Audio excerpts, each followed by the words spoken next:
خب روام امروز اومدیم که اینجا تو رو هر کدوم از اینا بپری اون آیتمی که اونجاست مال توه.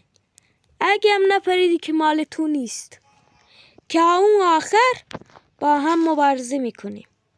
خب بریم که بکشمت. بکشیم ببینیم کی از این حرفا میزنه. خب روام آماده ای؟ آره. و برو اول تو.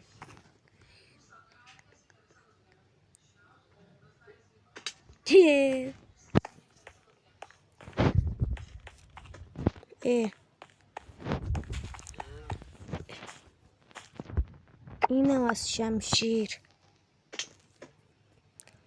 یعنی نوبی.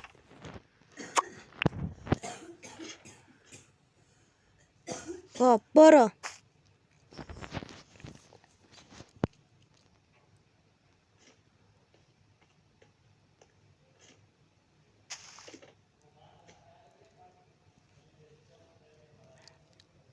چرا از اونجا میره گاو؟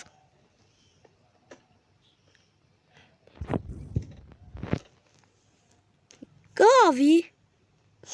باید از اون چس پلیته بپری رون. برنده میشی یا نه؟ یعنی خیلی گاوی. پریدی نتونستی؟ آره. خب بپرون. میگه آره. من بپرم.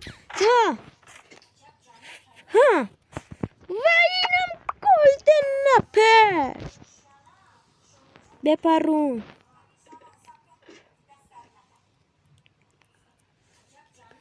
بعد بپر رو اسلایم، بعد بری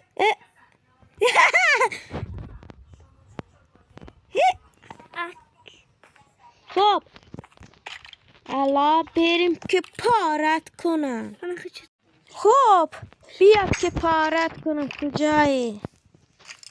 این نپوشیدم.